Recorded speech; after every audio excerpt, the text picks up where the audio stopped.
dinala ko na nga si Bibi sa pedya kasi nga talaga naman ayaw niyang tumigil sa sakit ng tiyan niya. Talaga naman kada minuto umiiyak ng todong-todo kasi nga sumasakit yung tiyan niya and nagpupururot. Nagpupururot.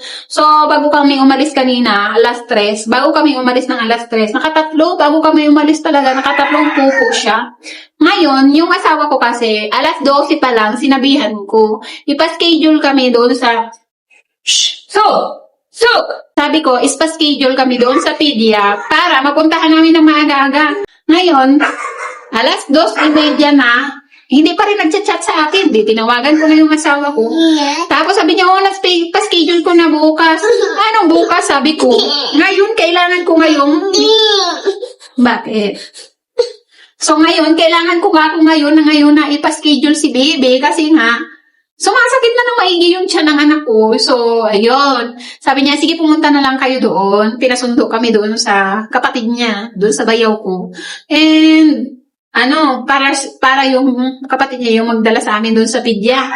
So, ayun na nga, pumunta kami sa pedya. And, niresitahan nga si Baby ng yung Easy Mineral. Pang 2 weeks niyang iinumin to kasi nga, kahit gumaling na daw siya sa diarrhea niya, sa taitay niya, kahit gumaling na daw siya sa taitay niya, 2 weeks pa rin, kailangan 2 weeks na uminom siya ng gamot na yon. And resitahan siya nung hinahalo sa tubig, yung oral rehydration salts.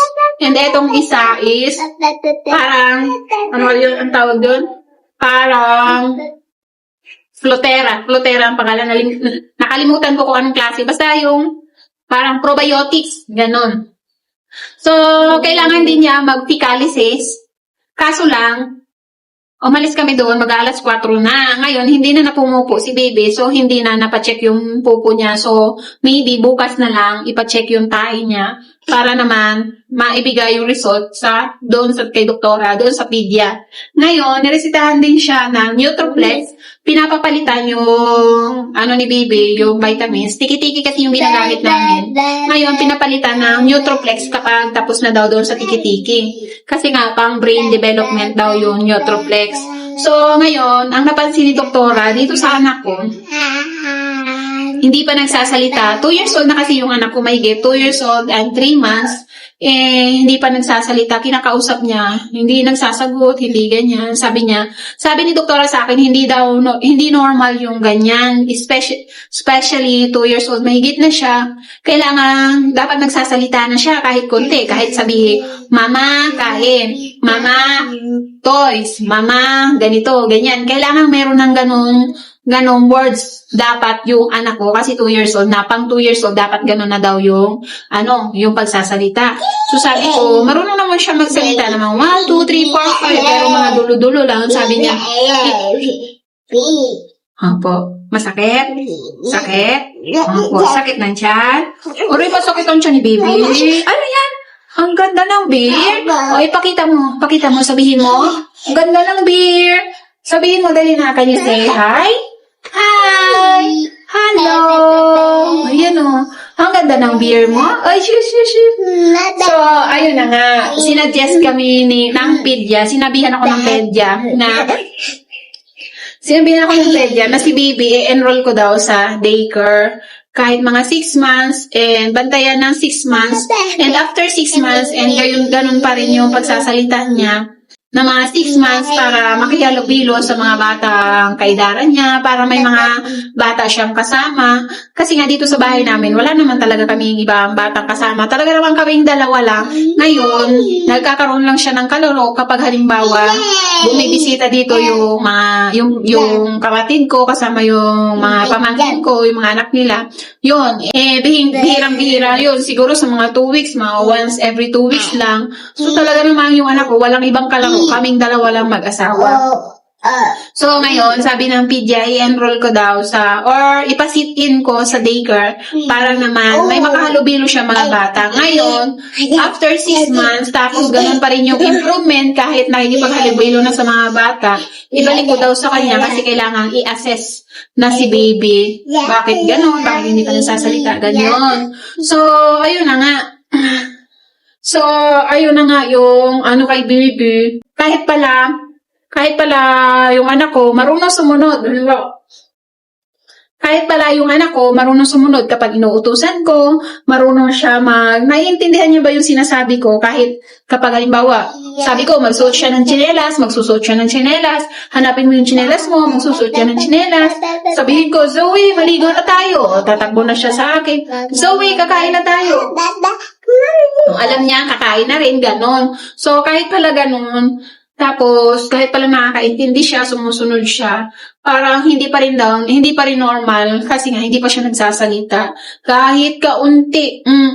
So, ayun, bukas siguro, so, mamaya, i-chat ko pala yung teacher dyan sa daycare, kung pwedeng makasit-in yung anak ko dyan sa daycare, kung pwede siyang makisit-in dyan sa mga bata. Ngayon, para sa Monday, maipasok ko na siya. Para sa Monday, papasok na siya. So, pag pumayag, kasi nga, anong petsa na ngayon? July na. Mag-o-August na. So, nakadalawang buwan na. So, ano ba Ha? Ano yun? So, awang-awa talaga ako sa kanya kanina kasi nga, ano talaga siya, talagang, namamaluktot na siya ng sakit na tiyan niya. And kahit pinatulog ko na siya, tutulog siya, gigising siya bigla na umiiyak. Kasi nga, siguro umaano yung tiyan niya. Talaga, tawag dito. Talagang, parang may umaano siguro, namimilipit siguro sa sakit sa tiyan niya. Ngayon, binilhan ko siya ng Pocari Sweet. Kaso lang, ang problema nga dito sa anak ko, kapag may lasa yung iniinom niya, hindi kasi niya iniinom, ayaw niyang inumin. Basta may lasa yung iniinom niya, kasi nga, mas gusto niya yung plain water lang. So, mahihirapan talaga akong ipainom sa kanya. Nagtimpla na nga ako ng isa. Netong isang oral rehydration salt na to. Itong hinahalo sa tubig, 200 ml pa naman ang isang ganito, kailangan sa 200 ml. So, mahihirapan akong painom sa kanya. So, ayun na nga, ang dami kong isipin ngayon, and isipin ko pa yung anak ko kasi nga, yun nga, problema. Bukas, magpapacheck pa kami ng pupo niya. And, babalik ulit kami sa pedya para ibigay yung result. Wala na ring bayad kapag bumalik na doon, wala nang bayad kasi, ganun, pag follow-up check-up, hindi na sila nagpapabayad. So, hindi na sa pera. Hindi na kailangan mag-alala sa pera. So, ano yan, bebe? Kanina pa. Nagagalit na ako. Ha? Ano problema? Nagsasayang pa si mama, oh. Mainom ikaw? So, eto na nga. Tinimpla ko na nga sa isang basong tubig yung isang sachet. Ang hirap talaga pa inumin. Water, Ante lang. Ba't kasi iiyak? One more, dali na. Ang hirap pa inumin talaga. Inumin mo! Nagagalit na si mama.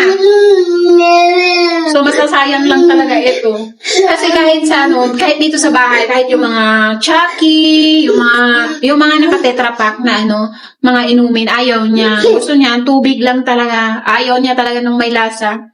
And, ang alam niyang inumin lang, gatas and water. So, ayun.